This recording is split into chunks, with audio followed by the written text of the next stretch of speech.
Yo, what's up, Steven? What's good, baby? Yo, it's the good bad guy Tamatonga. Hold up. Nah. We gotta do it. We're a new one. It's 2020, man. Shit's crazy. It's the babyface heel. Tamatonga. The OG triple OG Bullet Club OG triple. That's right. Hey, dude. Yo, I heard you got a good ass YouTube channel out there. Shout out to Hugh Stevens' YouTube channel. Hope you keep it 100 over there, man. Keep it real. And everybody know, G.O.D. ain't nobody realer than Gorilla. Keep it 100, bro. Okay? Stay up, stay healthy, stay positive. It's during these crazy ass times, dude. Too sweet me.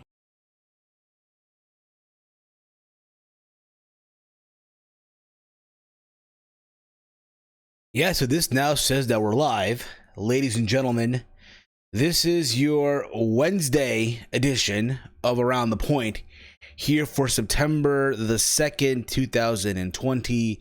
September is finally here, and honestly, I am happy. I am so happy. Yes, in a way, when you think about it, September means summer's officially over. When you think about it, the kids finally go back to school, even if it's remotely. This time of the year is remotely now. It's no longer them being in the classroom. But it is what it is. School's back. If you're a parent, shout out to all the parents out there who got to put their morning quickie on hold because they got to get their kid ready for school, if you will. But anyway, hope all of you are enjoying your Wednesday, enjoying your week thus far. I know it's kind of weird that I'm doing Around the Point on Wednesday, today of all weeks, but the reason being is because, well, Sunday was Payback, and I did say on Wednesday after the show was over I was going to go live for a Payback review, and I never did. It is not because, I didn't want to do it or anything like that. I was just tired. You got to understand, I literally went to bed the Saturday night going into Sunday morning around 4 a.m. For whatever reason, I just did. 4 a.m. went to bed. I'm not gonna lie to you guys, I binged watched season 1 and part of season 2 of Cobra Kai on Netflix. So there's a reason why, if you're wondering. I went to work around 8 in the morning. I didn't get out till like fucking 4 something p.m. Got home. I recorded Around the Point. I did my predictions for fucking Payback. And then I watched the pay-per-view, and then I crashed. I completely just knocked the fuck out. And yeah, there was that. I did say, you know what? I'll do the review Monday morning or whatever the fuck it was, and it never happened. So now here we are. We're making up for lost time, if you will. And then also, when you think about it too, there's so many other news that popped up this week thus far. I know this Saturday is All Out. I will have a predictions video tomorrow. In case you guys are wondering, tomorrow I will be doing an all-out predictions. Saturday, we'll be doing a live review once the show goes off the air. All I know right now, thus far, joining me will be Big Mike and Walter. Chase might be joining us too. So again, we'll keep you posted on that too. But again, I hope all of you are enjoying yourselves. You'll have fun stuff. Grab a cold one, what have you. And yeah, if you're new to the channel, hit the subscribe button down below. As always, I am Steve, but you already knew that already. It's Steve, all right? Give the video a big old thumbs up. Share it through social media. You can check out Around the Point on all the podcasting platforms, such as Apple Podcasts, Stitcher Radio, TuneIn, Google Podcasts, Anchor.fm, who is a sponsor of Around the Point, and as well the good people over at Spotify. So again, if you are listening to Around the Point on the audio platform, you can check out on those podcasting platforms and all that fun stuff. So there you go. All right, let's get into the show. Let's get into all this. I know Dynamite starts in an hour from now almost. So try to knock this out so all of you can watch AEW, Dynamite, and all that stuff. So let's get into this, shall we? Let's get into Payback. I did watch Payback, like I said, on the WWE Network. I thought overall, for a pay-per-view that literally had 1 week of build-up, literally we had SummerSlam, and then out of nowhere, fucking Payback. They didn't let no one breathe. Holy shit. They didn't give us a time to relax, to enjoy what was SummerSlam. I thought SummerSlam, for what it was pretty solid. if you will, right? So I'm like, okay, let us relax, going to Payback. But no, holy shit, SummerSlam happened, and then boom, Payback right there. I thought the build-up to Payback was shit until Friday happened, and then we saw Roman Reigns show up at the end with Paul Heyman. But overall, as far as the show goes, to me personally, I thought it was an okay show. Granted, I didn't think it needed to be a pay-per-view, to be fair. But again, that's WWE for it. They'll do what the fuck they want. Another way to show off the Thunderdome, I guess. So there's that. Let's give a quick little review. I'm not going to go into major details, if you will. I know a lot of my friends that are also podcasters, that are YouTubers, if you will, that have done their own respective review. And I feel like, you know what, if you want to really go in to listen to details and shit like that, go check those people out, if you will. So let's get into this. Let's get into this review. All right. I did miss the kickoff show. I believe it was the Iconics versus the Riot Squad. The Iconics got the win on Payback on the kickoff show, and then literally this past Monday, they had a rematch where the winner would go on to get a future WWE Women's Tag Team title match, while the other team would go Splitsville. And if you watch on Raw, the Iconics are no more. No more Iconics. Why? I have no fucking clue. But it is what it is. I'm not gonna harp on it. Now, I'm pretty sure that there's a lot of those iconic diehards out there that are gonna harp on this, that are probably lost for words, if you will. If you're to ask me right now, out of those two, who is the star? I think that's Peyton Royce. I think Billie Kay is gonna go off to do something else backstage, what have you. I don't know, but it is what it is. So now the Riot Squad get a future women's tag team title match. That's what we know right now. When will it be? I don't have a clue.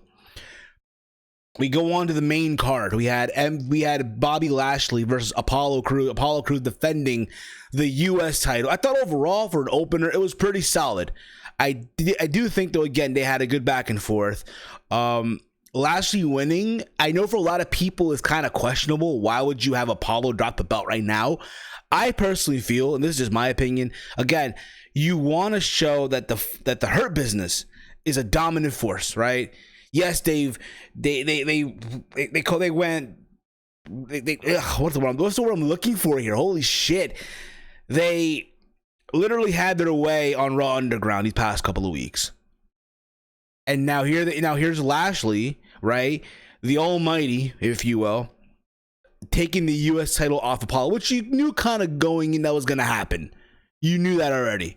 And I'm fine with it. In a way, what this does is, hey, Apollo, it makes him now more pissed off that he lost his title, even though on Monday he didn't really show that off. Like, you saw him trying to, I guess, console his friend. I think it was Cedric Alexander who got beat up by the Hurt Business, so it wasn't like that focused Apollo, even though he did take part of that Raw Underground match with Shelton Benjamin.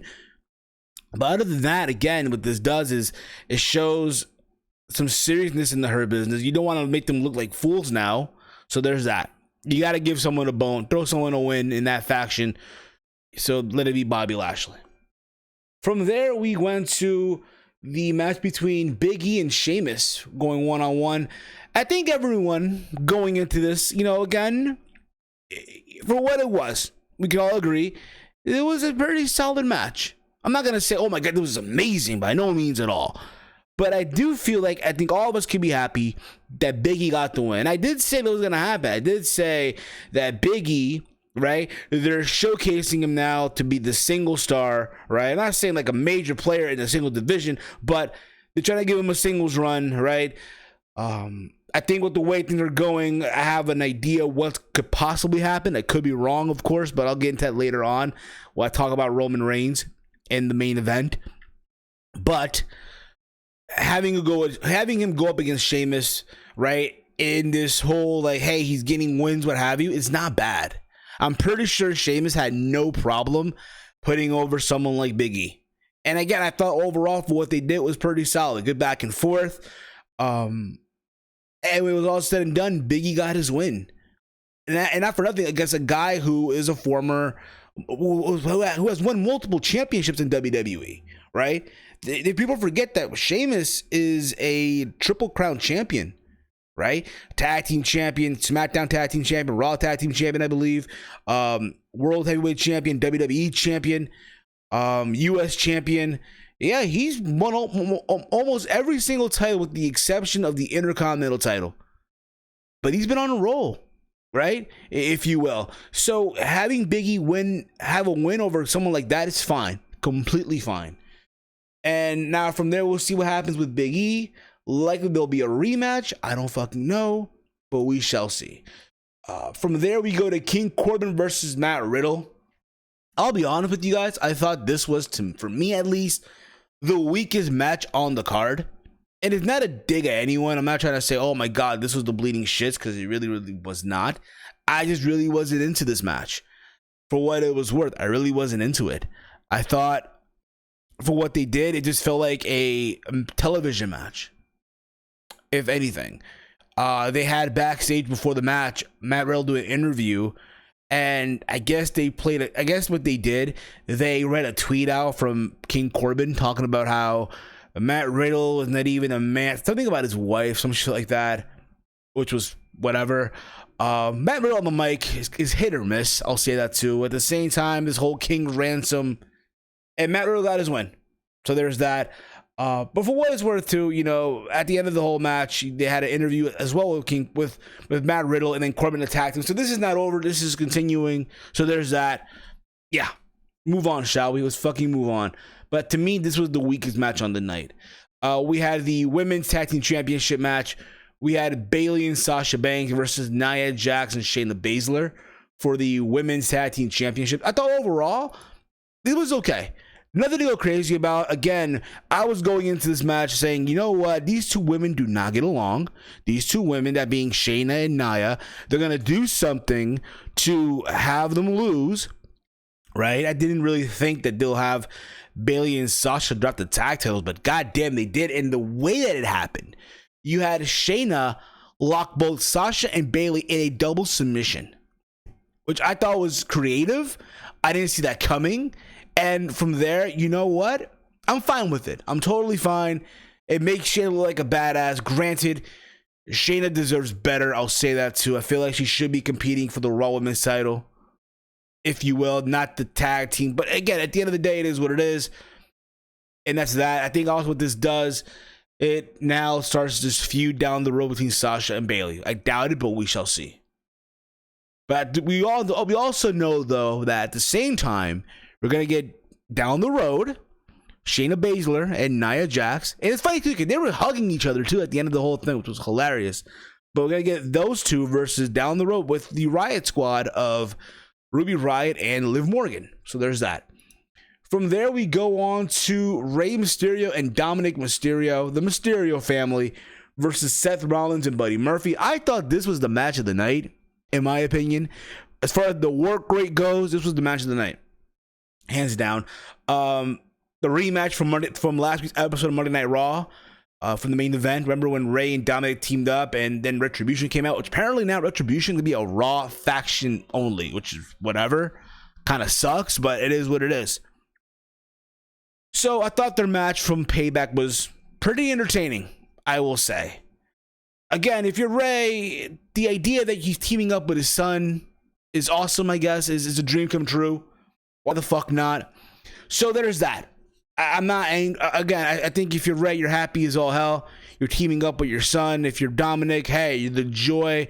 You're the son of this wrestling legend in Rey Mysterio Jr., right? And we all know what Dominic can do. I'm not saying Dominic is this... I'm not saying Dominic is his purist right away. I do think, though, again, I said this, and I'm going to keep on saying it again. I do think, though, that Dominic benefits. And again, when all this shit's said and done, because I know he had a match on Raw 2 this past Monday with Seth Rollins to see who will be in the triple threat, and he lost. I think this is it. It's done. I think Dominic from here should go back to developmental. This is my humble opinion, of course, right? Go to developmental, right? Get repackaged because you know what's going to happen, right? And then come back to NXT. Go to NXT as the newest member of Legado del Fantasma. I'm going to stick to that to the fucking day I die. I am. That's what I would do, because it would help that faction, even though they really don't need it. But if you want to legitimize that faction, hey, we have the son of wrestling royalty, if you will, the son of Rey Mysterio Jr. Why the fuck not? And I think it would suit him very well. But other than that, I thought this match overall from Payback was really good. Dominic got the win, I believe. I think he pinned Buddy Murphy. He didn't pin Rollins, so there's that as well. And yeah, it was a good showing for all four guys here. Good fucking showing. From there, we get the main event for the Universal title. The Fiend Bray Wyatt defending the championship versus Braun Strowman and Roman Reigns. Let's talk about the fact that this match started off with both Braun and the Fiend.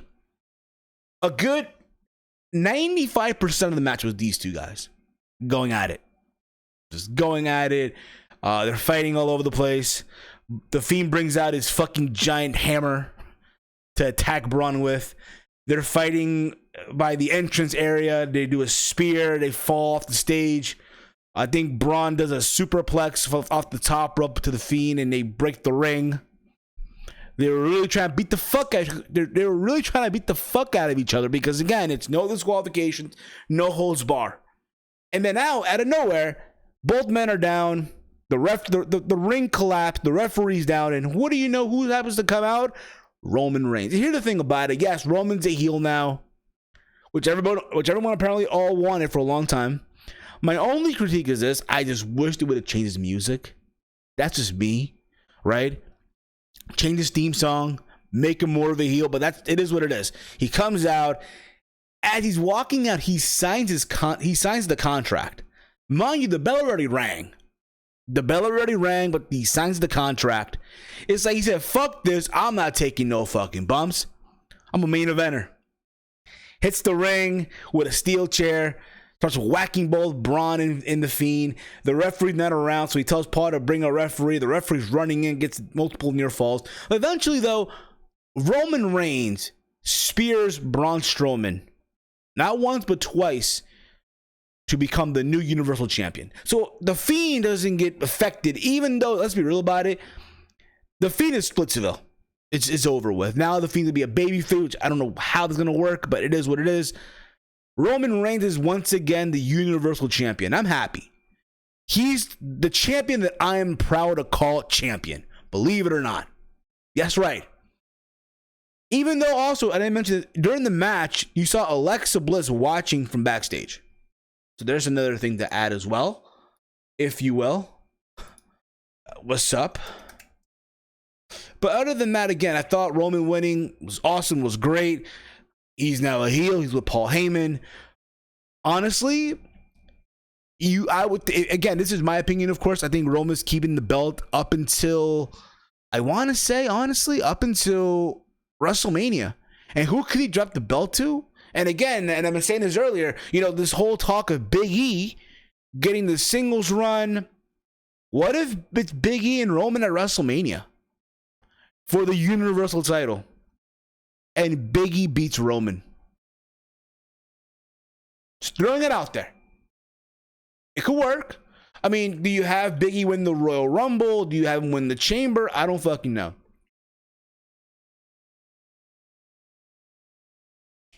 That's what I would do. That's the vibe that I get right now. But yeah, Roman's a heel now. I know a lot of people are happy all of a sudden. Apparently, all of a sudden, everyone's a Roman Reigns fan all of a sudden, which I'm surprised by. Yeah, all of a sudden, everyone's a Roman Reigns fan. Oh, yes, you've been the fans of Roman for a long time. No, you weren't. Shut the fuck up. Yeah, we're not.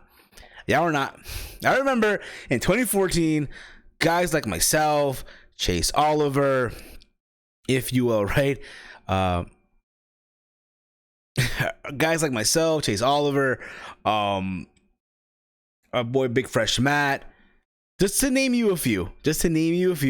I think also Ross as well, Gold Standard, 000. We were all like in this fan, we were all like, again, big Roman supporters, right? And people were giving a shit for it over the years. Oh, how dare you guys support Roman Reigns? At the time, it was this whole Daniel Bryan shit. But yet I get labeled a fucking smark, believe it or not. I don't know how. But yet I'm supporting Roman Reigns. Just keep that in mind, people. Keep that in mind. but I'm getting labeled a smark. It is what it is. It is what it is. And now all of a sudden, all these people, right, that were saying, fuck you, Roman Reigns, and this and whatnot, and you kind of get the idea, all of a sudden are jumping on the bandwagon now. All of a sudden, they're Roman Reigns fans. Listen, if you weren't around for the support in 2015, through 2016, 2017, and part of 2018, we don't want you around. Stay in your lane. Stay in your fucking lane, if you will. And that was payback. That was payback. Roman is a generational champion. Big E versus Roman Pancake Dome. I can see that too. In the Pancake Dome. Why the fuck not? In the fucking Pancake Dome. I love it though. In the fucking Pancake Dome. Why not? And that was payback overall. I thought payback overall, for what it was worth, it was a solid pay-per-view that really didn't need to be on pay-per-view, to be honest, but that's WWE for you. So yeah, moving along here, because I want to knock this shit out before Dynamite starts. A lot of you want to watch Dynamite all of a sudden, so there's that. Let's talk about Eric Young. Now listen, last night I didn't watch Impact Wrestling. I know I said I was going to watch Impact, but you know what? I just don't have time. This is the bottom line about it. I'll catch the clips here and there. I do think Impact does have some people on the roster that are talented, that I see becoming a big time players for that company, if you will. Other than that, I just didn't have time to watch Impact as of late. I didn't have time to, if you will. But I did know that last night was night 2 of Resurgence. This thing of the pay-per-view that they had, or their free per-view that they had. Apparently they're still doing free per-views, apparently. So it was Resurgence night 2, and the main event. Oh, by the way, I also know that Tenille Dashwood came back, so there's that. But it was Eric Young, Psycho Iwa, the best heel in wrestling, versus Eddie Edwards, the Impact World Champion, for the Impact World title, in which Eric Young picked up the win. Eric Young, when he attacked Eddie Edwards with his hockey mask and then hit him with the pile driver for the 1, 2, 3. So Eric Young went from being this jobber in WWE, basically what he became on the main roster, to world champion in Impact. And here's the thing about it, okay? I get it. When he came back at some anniversary, he was a mystery guy. He comes back. He snapped. He attacks Rich Swann. He attacks him again. He wanted to fight Eddie Edwards. I thought it was kind of rushed. That's just me. But other than that, it happened. At this point, you do what you got to do. I think overall, congrats to EY. Congratulations. I'm happy for the guy. Don't get me the fuck wrong. But the one thing that pissed me off, that I said this on Twitter. If you follow me on Twitter, you would notice that I sent this tweet out. And this is what I said. And I'm going to read it out loud. I can find it here. And I have it right here. This is what I said. Congrats to EY. But holy shit, Josh Matthews and his wife, Madison Rayne, who were both commentators for Impact Wrestling, they completely shut the bed with the reaction.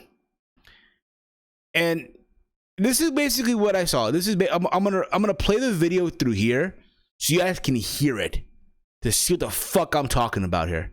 Just so you guys can get an idea what the fuck I'm talking about. Here it is. Look. He's got his hockey mask off the skull. Hockey mask off the skull of the champion. Eric Young with the dreaded pile driver in the center of the ring. And Eric Young is going to become world champion here tonight. The championship belt was a red. My thing is this, okay? Listen, I'm pretty sure Josh Matthews is a nice person, what have you, right? I'm pretty sure he's cool to talk to, cool to chill with, right? I never met the guy. He has me blocked on Twitter. But holy shit, dude. I know we're in a pandemic. I understand that it's tough to do wrestling shows when there's no crowd, right? I get that. But you mean to tell me you can't put no enthusiasm, no type of, put some effort into your reaction? Dude, this was just not any match. This was your world title match for your company that you work for. Your fucking world fucking title. And you just phone it in on commentary. I was saying I didn't watch the match. I'm pretty sure they tore it down with whatever the fuck you want, right? Again, I'm happy for Eric Young. I am. Believe it or not, happy for him. Congratulations. What have you, right? But god damn it, yo. I swear to God, yo. I feel like if you're Impact Wrestling, why the fuck are you paying Josh Matthews and Madison Rayne to do commentary? Why? Why are you even giving them a fucking paycheck right now with reactions like this? What a fucking embarrassment. What a fucking embarrassment. And again, I know Josh Matthews, for a long time, he claimed, and I know it was all part of a storyline, but holy shit, he called himself the best commentator in the world. Remember that shit? And everyone laughed at him and crap. But goddamn, dude, holy crap. You mean to tell me you can't put some effort, put some excitement into your shit? Like, do you do commentary sober? I'm confused, bruh. Someone explain this shit to me. Make it make sense for me. And again, I said this a long time ago, there's a lot of people I know for a fact that are on the independent circuit right now that are not really working because of the pandemic, that I guarantee you would do a better job doing commentary than fucking Josh Matthews and his fucking wife, Madison Rayne. Again, I'm pretty sure they're nice people, the fuck you want. But when it comes to commentary, these two are the fucking bleeding shits. And honestly, one of the reasons, believe it or not, why I'm not even watching Impact, to tell you the truth. If I watch Impact, I have to watch it on mute. I have to really watch this shit on mute.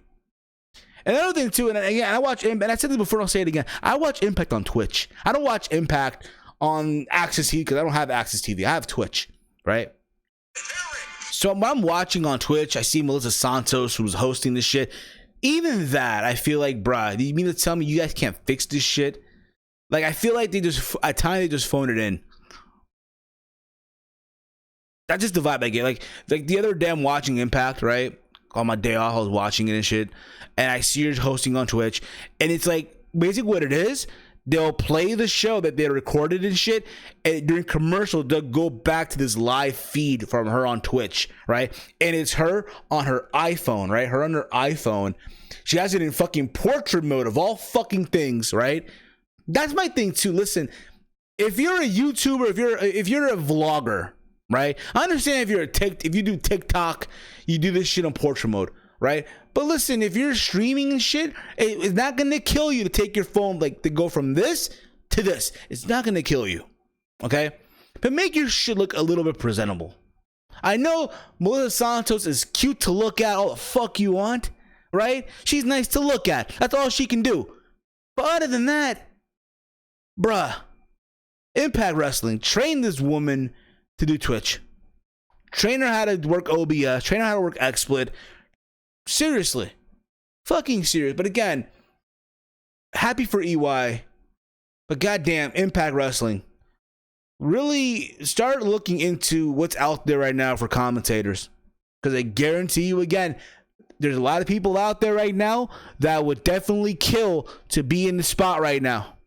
That would kill to be in that spot. I know, yeah, it's Impact Wrestling. Haha, I get it. But fucking hell, man. I'm just saying. Oh, God. Anyway, moving along here. We're about to wrap this up in a bit anyway. To talk about NXT. NXT apparently was in talk this week. Apparently, they did week number 2 of Super Tuesday. And apparently, the rating came in too for NXT. But they did week number 2 of Super Tuesday. And they drew in about 849,000 people. That was the rating, basically, right? And one thing that's been talked about now, apparently, that from what it looks like, this whole Wednesday Night War might be coming to an end. Talks going around per WrestleVotes that there's talks within WWE to move NXT to Tuesday night based off the numbers that they're getting. Granted, it's not big, like in the millions like they were at one time, but it's better numbers that they're getting on Wednesday nights.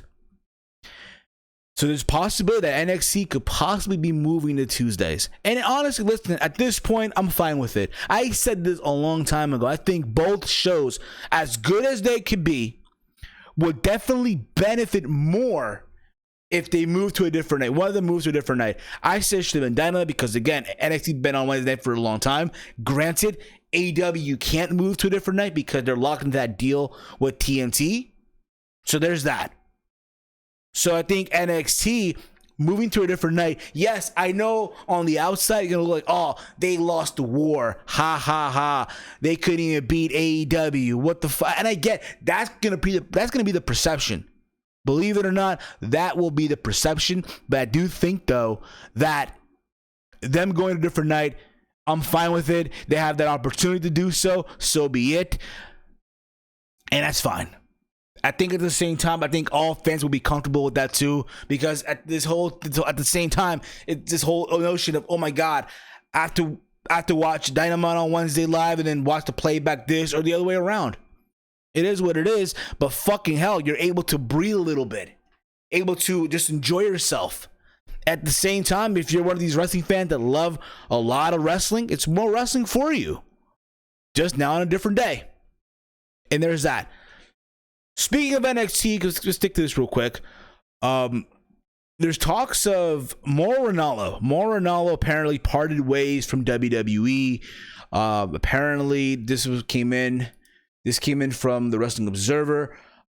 This is what basically been said. WWE posted the following statement on Mauro's departure. WWE, Mauro Ranallo have mutually and amicably agreed to part ways. Mauro's passion and enthusiasm left an indelible and exciting mark with WWE and its fans, and we wish him the best in his future endeavors. Mauro and WWE have agreed to the terms of his release, and today it's expected that it will be announced officially shortly. Unlike in the past, the departure was not on any negative terms. Ranallo has missed the last few NXT broadcasts due to going back to British Columbia, where his mother has been hospitalized, and he was looking for a less stressful schedule, even though WWE did accommodate him as best as they could, and he has been doing the shows from a home studio in Santa Monica, California, where he lives, as opposed to flying to Orlando each week since the start of the pandemic. This is basically what he wrote as well, I believe, on his social media. In quote, I appreciate the opportunity I had to realize my childhood dream for working in sports entertainment, and I wish WWE well in the future. Now I want to direct my focus and devote my time to my other projects and to my mental health, charitable activities, and the well-being of my mother and myself. This is what Ranallo said. At the same time, while all this is happening, WWE brought back Stu Bennett, aka Wade Barrett. They brought him last week for a one-shot deal, which we all know is bullshit. Like, come on, bro. You're not gonna bring in one person for one night. It is not gonna. You know what? I'm gonna turn on my lights real quick. I know it's getting a little dark here. There's that. Oh, there's light in this room. Yeah, I'm not in the dark after all, all right? I'm not in the fucking dark. So, they brought back Wade Barrett, which I thought overall was a good move. Because again, you know, when you look at it, right, Mauro was doing these shows from home in California. Now, granted, his mom is hospitalized. I wish everything goes well, what have you. But again, he's stressed out. He's not going to be able to do this stuff from Canada, right? Family's first at the end of the fucking day. Beth Phoenix has been doing the shows from her home in North Carolina. Tom Phillips has been the only one there in commentary the whole fucking time. So bringing in Wade Barrett, I'm fine with it. Now, Nigel apparently still being furloughed, right? Now, there's also talks of NXT UK. I know they did they did show the new studio in London, the BT studio that they'll be shooting or filming NXT UK. I do think if they do bring that back, I think Nigel will be doing NXT UK. And I think that's safe too. But Wade Barrett and NXT, I'm fine with it. Again, if you watch Stu Bennett's commentary in in the NWA, you know how good he is. So there's that too. Now, as far as Mauro Ranallo is concerned, I think a lot of people on social media say, oh, you know, it's a big loss for WWE. Yes, it is. It's a big loss for WWE. I will say this. I thought Mauro Ranallo was probably one of the best commentators right now in wrestling. In my opinion, he is. Right? He will be missed. No doubt about it. But let's not, at the same time, let's not pretend like, yo, he needed this job. Because no, he didn't. Yes, this was his childhood dream. He fulfilled it. Everyone else saying, oh, you're going to go to AEW, what have you. I don't see it happening. I think we need to pump the brakes right there. Pump the fucking brakes. Seriously, can you please just fucking pump the fucking brakes with this notion that he's going to go. I do think, yes, Roman will get a new theme song. I do hope down the road, Chief. But we need to pump the brakes on this whole notion that Mauro Ranallo is going to go to AEW. Let's be real about it. Mauro Ranallo, as good as he is, he does not need pro wrestling. No. For him, this was just, you know, a quick cash grab and go. Mauro Ranallo, when you think about it, and again, a lot of wrestling fans don't seem to know this, but Mauro Ranallo is set. My man is set for life. Bro, this is the same Mauro Ranallo, the same guy who's called so many iconic fights in Pride FC, which was at one time the mecca of MMA in Japan. He did. The Pride Middleweight Grand Prix in 05. Fedor and Krokop. He's called those iconic fights. Vanderlei Silva versus Rampage Jackson. I'm just throwing you some fights out there that you guys should definitely go give a look to, if you will. Kevin Randleman and Fedor, if you will. It's another one. But also in the boxing realm, because again, when you think about it, more worth for Bellator and Showtime. Caused all the fights for Showtime, boxing and PBC, right? Mauro Ranallo has called so many Mayweather fights. Mayweather McGregor, Mayweather Canelo, Mayweather Pacquiao. Just to name you those three big fights that he's called. And how he called the first Tyson Fury versus Deontay Wilder fight. My man is set. He is. He does not need pro wrestling. And again, if you're AEW, yes, you have Jim Ross, who I said before and I'll say again, is sufferable. He's just hard to listen to on that show. I think, honestly, the style of AEW does not suit Jim Ross in 2020. It just doesn't. They have Tony Schiavone, and I guess they still have Excalibur, who I thought would have been the future play-by-play guy for that company. We don't know. And they also have Taz. So they already got like technically 4 commentators already there. And I guess if you want to count, I guess, who else? Veda Scott, who does the commentary for the women's tag team, women's tournament that they did. That's fine too. But the point of the matter is, AEW set. They are. They don't need Mauro Ranallo. I'm pretty sure it'll be a good pickup, all the fuck you want. But at the end of the day, Mauro Ranallo, and I think a lot of wrestling fans don't realize this, he does not need pro wrestling. Nope. Does not need it at all. And that's just the reality of it. I think a lot of fans don't want to admit that also, which they should. And again, he also did call boxing. Absolutely, Chief. I just mentioned that. Okay, before I wrap this up, I'll just let you guys know, this Saturday is All Out, and we'll be live again for All Out. For the review, that is, right? Likely myself, Big Mike, Walter, the return of Walter, aka Not Legit Wrestling, and Chase. So make sure you tune in for that after All Out. I will be dropping tomorrow my All Out predictions. I'm going to watch Dynamite to see what match they add because I'm off today. That's why I'm going to watch Dynamite in a couple of minutes to see what the fuck they do. What do they add or not? So there's that also. And yeah, now let's get on to, I guess, the last topic here of talking. That is Brock Lesnar. Big Brock. Brock Lesnar apparently now is a free agent. Apparently, this is coming from, let me see here, find the article here. This comes from MMA Fighting. Brock Lesnar reaches free agency after failing to come to terms with WWE on a new deal.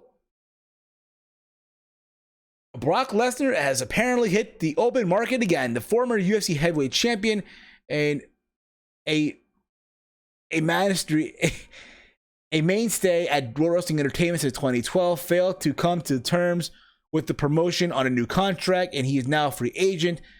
The news was first reported by PW Insider on Monday. Messages sent to WWE by MMA Fighting were unreturned at the time of this writing. Of course, again, WWE not gonna put this shit out. They're not.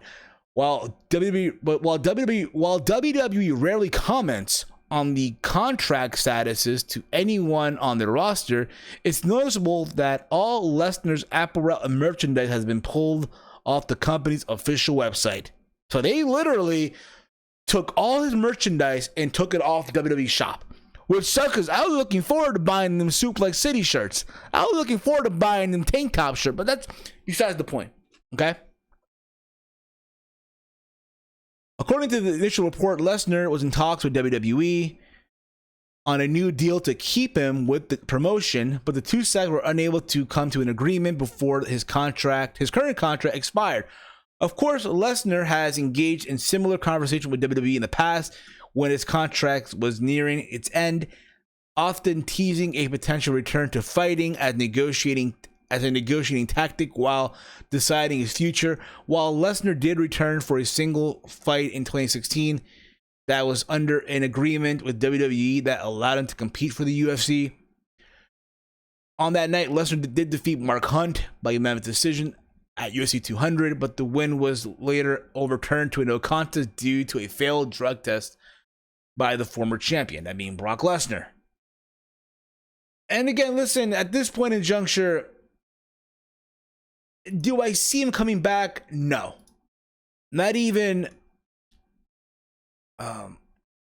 during the pandemic. I know, again, we're in a global pandemic. I know WWE now has the Thunderdome, right? You know, there's Sami Zayn's back, Roman's back, right? Brock's going to come back. I don't think so. I think at this point in juncture, it is what it's done. It's over with. I mean, Brock could come back. Don't get me wrong.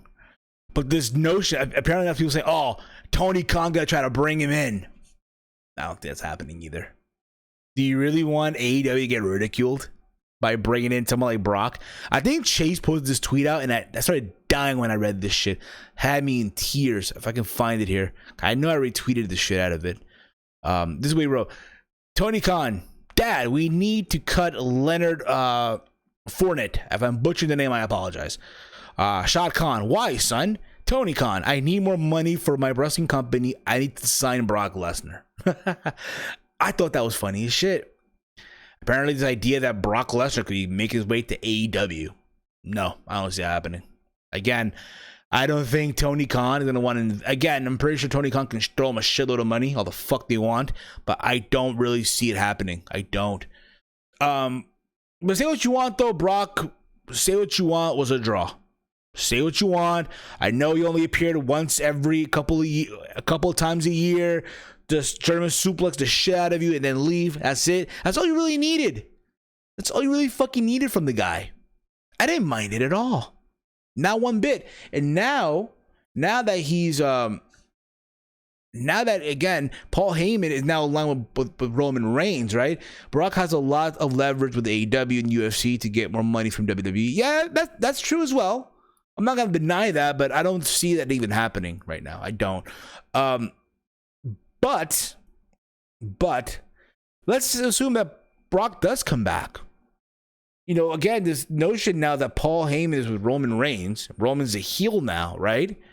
Do you bring Brock as a babyface?